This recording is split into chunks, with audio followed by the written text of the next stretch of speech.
ನಿಮ್ಮ ಬಳಿ ಇರುವ ಹಣವನ್ನು ಡಬಲ್ ಮಾಡಬೇಕು ಅಂದುಕೊಂಡಿದ್ದೀರಾ? 50,000ವನ್ನು 1 ಲಕ್ಷವಾಗಿ, 1 ಲಕ್ಷವನ್ನು 2 ಲಕ್ಷವಾಗಿ ಮಾಡಬಹುದು. ಪೋಸ್ಟ್ ಆಫೀಸ್ನ ಈ ಸ್ಕೀಮ್ನ ಮೂಲಕ ಹಣ ಡಬಲ್ ಮಾಡಬಹುದು. ಪೋಸ್ಟ್ ಆಫೀಸ್ನ ಈ ಒಂದು ಸ್ಕೀಮ್ನಲ್ಲಿ ಡೆಪಾಸಿಟ್ ಮಾಡಿದ ಹಣ ಡಬಲ್ ಆಗುತ್ತದೆ. ಭಾರತದ ನಾಗರಿಕರು ಈ ಸ್ಕೀಮ್ನ ಸದುಪಯೋಗ ಪಡೆಯಬಹುದು. ಮತ್ತೆ ಹೇಳ್ತೇವೆ, ಭಾರತದ ನಾಗರಿಕರು ಯಾರು ಬೇಕಾದರೂ ಇನ್ವೆಸ್ಟ್ ಮಾಡಬಹುದು. ಪೋಸ್ಟ್ ಆಫೀಸ್ನ ಕಿಸಾನ್ ವಿಕಾಸ್ ಪತ್ರ. ಹೆಸರಿನಲ್ಲಿ ಕಿಸಾನ್ ಇರುವುದರಿಂದ ಇದು ಕೃಷಿಕರಿಗೆ ಮಾತ್ರ ಅಲ್ಲ, ಯಾರು ಬೇಕಾದರೂ ಇಲ್ಲಿ ಇನ್ವೆಸ್ಟ್ ಮಾಡಬಹುದು. ಕಿಸಾನ್ ವಿಕಾಸ್ ಪತ್ರ ಶುರು ಮಾಡಿದಾಗ ಇದು ಕೇವಲ ಕೃಷಿಕರಿಗೆ ಮಾತ್ರ ಲಭ್ಯವಿತ್ತು. ಆದರೆ ಈಗ ಭಾರತೀಯ ನಾಗರಿಕರೆಲ್ಲರೂ ಕೂಡ ಈ ಯೋಜನೆಯ ಸದುಪಯೋಗ ಪಡೆಯಬಹುದು. ಲಾಂಗ್ ಟರ್ಮ್ನಲ್ಲಿ ಹಣವನ್ನು ಉಳಿತಾಯ ಮಾಡಲು ಎಂಕರೇಜ್ ಮಾಡುವುದು ಈ ಯೋಜನೆಯ ಉದ್ದೇಶವಾಗಿರುತ್ತದೆ. ಯಾರೆಲ್ಲ ಕೆವಿಪಿ ಕಿಸಾನ್ ವಿಕಾಸ್ ಪತ್ರ ಯೋಜನೆಯ ಅಡಿಯಲ್ಲಿ ಅಕೌಂಟ್ ಓಪನ್ ಮಾಡಬಹುದು? ಭಾರತೀಯ ನಾಗರಿಕರು ಅಕೌಂಟ್ ಓಪನ್ ಮಾಡಬಹುದು. 10 ವರ್ಷದ ಕೆಳಗಿನ ಮಕ್ಕಳು ತಮ್ಮ ಪೋಷಕರೊಂದಿಗೆ ಅಕೌಂಟ್ ಓಪನ್ ಮಾಡಬಹುದು. ಅದೇ ರೀತಿ 10 ವರ್ಷ ಮೇಲ್ಪಟ್ಟವರು ತಮ್ಮದೇ ಹೆಸರಿನಲ್ಲಿ ಅಕೌಂಟ್ ಓಪನ್ ಮಾಡಬಹುದು. ಹಾಗಾದರೆ ಈ ಅಕೌಂಟ್ನಲ್ಲಿ ಎಷ್ಟು ಹಣ ಡೆಪಾಸಿಟ್ ಮಾಡಬಹುದು? ಪೋಸ್ಟ್ ಆಫೀಸ್ನ ಇತರ ಎಲ್ಲ ಯೋಜನೆಗಳಂತೆ ಮಿನಿಮಮ್ 1,000 ರೂಪಾಯಿ ಡೆಪಾಸಿಟ್ ಮಾಡಿ ಅಕೌಂಟ್ ಓಪನ್ ಮಾಡಬಹುದು ಮತ್ತು ಯಾವುದೇ ಮ್ಯಾಕ್ಸಿಮಮ್ ಲಿಮಿಟ್ ಇರುವುದಿಲ್ಲ. ಇಲ್ಲಿ ಒಂದು ಅಕೌಂಟ್ನಲ್ಲಿ ಒಂದು ಬಾರಿಗೆ ಹಣವನ್ನು ಡೆಪಾಸಿಟ್ ಮಾಡಬೇಕು. ಇಲ್ಲಿ ಮಲ್ಟಿಪಲ್ ಅಕೌಂಟ್ ಕೂಡ ಓಪನ್ ಮಾಡಬಹುದು. ಅಂದರೆ 1,000 ರೂಪಾಯಿ ಡೆಪಾಸಿಟ್ ಮಾಡಿ ಕೆವಿಪಿ ಕಿಸಾನ್ ವಿಕಾಸ್ ಪತ್ರ ಪರ್ಚೇಸ್ ಮಾಡಿರುತ್ತೀರಾ, ಅದಾದ ನಂತರ ಮತ್ತೆ ಹೊಸ ಅಕೌಂಟ್ ಓಪನ್ ಮಾಡಬಹುದು.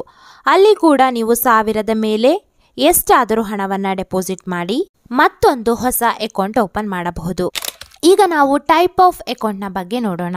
ಪೋಸ್ಟ್ ಆಫೀಸ್ನ ಕಿಸಾನ್ ವಿಕಾಸ್ ಪತ್ರ ಸ್ಕೀಮ್ನಲ್ಲಿ 3 ರೀತಿಯಾದ ಅಕೌಂಟ್ ಓಪನ್ ಮಾಡುವಂತಹ ಆಪ್ಷನ್ ಇರುತ್ತದೆ. ಮೊದಲನೆಯದು ಸಿಂಗಲ್ ಅಕೌಂಟ್. ಒಬ್ಬ ವ್ಯಕ್ತಿ ತನ್ನದೇ ಹೆಸರಿನಲ್ಲೇ ಅಕೌಂಟ್ ಓಪನ್ ಮಾಡುತ್ತಾನೆ ಮತ್ತು ತಾನೊಬ್ಬನೇ ಯೋಜನೆಯ ಸದುಪಯೋಗ ಪಡೆದುಕೊಳ್ಳುತ್ತಾನೆ. ಎರಡನೆಯದು ಜಾಯಿಂಟ್ ಅಕೌಂಟ್. ಇಲ್ಲಿ ಜಾಯಿಂಟ್ ಅಕೌಂಟ್ ಎ ಮತ್ತು ಜಾಯಿಂಟ್ ಅಕೌಂಟ್ ಬಿ ಆಗಿ 2 ರೀತಿಯಲ್ಲಿ ಜಾಯಿಂಟ್ ಅಕೌಂಟನ್ನು ವಿಂಗಡಣೆ ಮಾಡಬಹುದು. ಜಾಯಿಂಟ್ ಅಕೌಂಟ್ ಎ ನಲ್ಲಿ ಇಬ್ಬರು ಜೊತೆ ಸೇರಿ ಅಕೌಂಟ್ ಓಪನ್ ಮಾಡಬಹುದು. ನಂತರ ಅಕೌಂಟ್ ಮೆಚುರಿಟಿಯ ವೇಳೆಯಲ್ಲಿ ಈಕ್ವಲಿ ಶೇರ್ ಅನ್ನು ಪಡೆಯಬೇಕು. ಜಾಯಿಂಟ್ ಅಕೌಂಟ್ ಬಿ ಇಲ್ಲಿ ಕೂಡ ಇಬ್ಬರು ಜೊತೆ ಸೇರಿ ಅಕೌಂಟ್ ಓಪನ್ ಮಾಡಬಹುದು. ನಂತರ ಅಕೌಂಟ್ ಮೆಚುರಿಟಿಯ ಸಮಯದಲ್ಲಿ ತಮ್ಮ ಇಚ್ಛೆಯಂತೆ ಹಣವನ್ನು ಒಬ್ಬರು ಪಡೆಯಬಹುದು ಅಥವಾ ಇಬ್ಬರು ಶೇರ್ ಮಾಡಿಕೊಳ್ಳಬಹುದು. ಇಲ್ಲಿ ಯಾರಿಗೆ ಹಣ ಸೇರಬೇಕು ಎಂಬುದನ್ನು ನಿರ್ಧಾರ ಮಾಡಬಹುದು. ಅಂದರೆ ಒಬ್ಬರಿಗೆ ಹಣ ಸಿಗಬೇಕೋ ಅಥವಾ ಇಬ್ಬರಿಗೂ ಹಣ ಸೇರಬೇಕು ಎಂಬುದನ್ನು ನಿರ್ಧರಿಸಬಹುದಾಗಿರುತ್ತದೆ. ಈಗ ನಾವು ಇಂಟ್ರೆಸ್ಟ್ ರೇಟ್ ಮತ್ತು ಮೆಚುರಿಟಿ ಪೀರಿಯಡ್ನ ಬಗ್ಗೆ ನೋಡೋಣ. ಇಲ್ಲಿ ಇಂಟ್ರೆಸ್ಟ್ ರೇಟ್ ಮತ್ತು ಮೆಚುರಿಟಿ ಪೀರಿಯಡ್ ಅನ್ನು ಲಿಂಕ್ ಮಾಡಲಾಗಿದೆ. ಇಂಟ್ರೆಸ್ಟ್ ರೇಟ್ ಹೆಚ್ಚಾದಂತೆಲ್ಲ ಮೆಚುರಿಟಿ ಪೀರಿಯಡ್ ಕಮ್ಮಿ ಆಗುತ್ತದೆ. ಇಂಟ್ರೆಸ್ಟ್ ರೇಟ್ ಕಮ್ಮಿ ಆದಂತೆಲ್ಲ ಮೆಚುರಿಟಿ ಪೀರಿಯಡ್ ಜಾಸ್ತಿ ಆಗುತ್ತದೆ. ಫಾರ್ ಎಕ್ಸಾಂಪಲ್, ಇಂಟ್ರೆಸ್ಟ್ ರೇಟ್ 5% ಇದ್ದಲ್ಲಿ ನೀವು ಡೆಪಾಸಿಟ್ ಮಾಡಿದ ಹಣ ಡಬಲ್ ಆಗಲು ಸಮಯ ಹಿಡಿಯುತ್ತದೆ. ಅದೇ ಇಂಟ್ರೆಸ್ಟ್ ರೇಟ್ 10%ಗೆ ಹೆಚ್ಚಾದಾಗ ನಿಮ್ಮ ಹಣ ಬೇಗ ಡಬಲ್ ಆಗುತ್ತದೆ.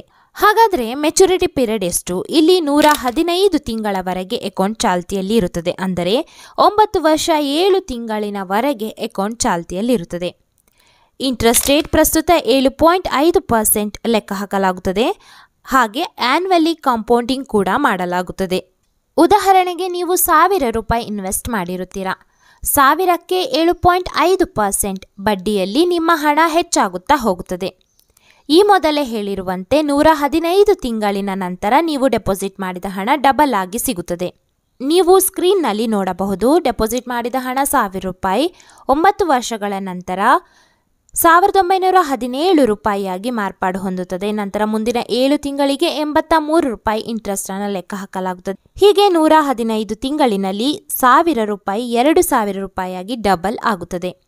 ಇದೇ ರೀತಿ 10,000 20,000ವಾಗಿ, 50,000 1 ಲಕ್ಷವಾಗಿ, 1 ಲಕ್ಷ 2 ಲಕ್ಷವಾಗಿ, ಹಾಗೆ 50 ಲಕ್ಷ 1 ಕೋಟಿಯಾಗಿ ಮಾರ್ಪಾಡು ಹೊಂದುತ್ತದೆ.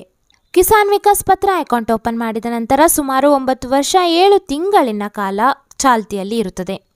ಇದು ಲಾಂಗ್ ಟರ್ಮ್ ಇನ್ವೆಸ್ಟ್ಮೆಂಟ್ ಆಗಿರುವುದರಿಂದ ಇದರ ಮಧ್ಯದಲ್ಲಿ ಹಣದ ಅವಶ್ಯಕತೆ ಬಂದಾಗ ಹಣ ಹಿಂಪಡೆಯಬಹುದಾ? ಅಕೌಂಟ್ ಓಪನ್ ಮಾಡಿದ 2 ವರ್ಷ 6 ತಿಂಗಳಿನ ನಂತರ ನೀವು 1% ಪೆನಾಲ್ಟಿ ನೀಡಿ ಅಕೌಂಟ್ ಕ್ಲೋಸ್ ಮಾಡಬಹುದು. 1% ಪೆನಾಲ್ಟಿ ಬಡ್ಡಿಯ ಮೇಲೆ ವಿಧಿಸಲಾಗುತ್ತದೆ. ಪ್ರಸ್ತುತ 7.5% ಇಂಟ್ರೆಸ್ಟ್ ಕ್ಯಾಲ್ಕುಲೇಟ್ ಆಗುತ್ತದೆ. 7.5%ನಿಂದ 1% ಡಿಡಕ್ಟ್ ಮಾಡಿ 6.5% ಇಂಟ್ರೆಸ್ಟ್ ಲೆಕ್ಕ ಹಾಕಲಾಗುತ್ತದೆ. 2 ವರ್ಷ 6 ತಿಂಗಳು ಅಂದರೆ 2.5 ವರ್ಷದ ಮೊದಲು ನೀವು ಹಣ ಹಿಂಪಡೆಯಲು ಸಾಧ್ಯವಿಲ್ಲ. 2.5 ವರ್ಷದ ನಂತರ ಇಂಟ್ರೆಸ್ಟ್ನ ಮೇಲೆ 1% ಪೆನಾಲ್ಟಿ ನೀಡಿ ಹಣ ಹಿಂಪಡೆಯಬಹುದು. ಇನ್ನು ಅಕೌಂಟ್ ಓಪನ್ ಮಾಡಿದ ವ್ಯಕ್ತಿ ಮರಣ ಹೊಂದಿದ ಸಂದರ್ಭದಲ್ಲಿ ಅಕೌಂಟ್ ಕ್ಲೋಸ್ ಮಾಡಬಹುದು. ಕೋರ್ಟ್ನ ಆರ್ಡರ್ ಇದ್ದಲ್ಲಿ ಕೂಡ ಅಕೌಂಟ್ ಕ್ಲೋಸ್ ಮಾಡಬಹುದು. ಇನ್ನು ಕಿಸಾನ್ ವಿಕಾಸ್ ಪತ್ರವನ್ನು ಪ್ಲೆಜ್ ಮಾಡಿದಲ್ಲಿ ಕಿಸಾನ್ ವಿಕಾಸ್ ಪತ್ರವನ್ನು ಸೆಕ್ಯುರಿಟಿಯ ರೀತಿಯಲ್ಲಿ ಕೂಡ ಉಪಯೋಗಿಸಿಕೊಳ್ಳಬಹುದು. ಕಿಸಾನ್ ವಿಕಾಸ್ ಪತ್ರವನ್ನು ಗಿರವಿ ಇಟ್ಟು ಸಾಲ ಪಡೆಯಬಹುದು. ಸಾಲ ಪಡೆದ ನಂತರ ಮರುಪಾವತಿ ಮಾಡದಿದ್ದಲ್ಲಿ ಕೂಡ ಅಕೌಂಟ್ ಕ್ಲೋಸ್ ಮಾಡುವ ಸಾಧ್ಯತೆ ಇದೆ.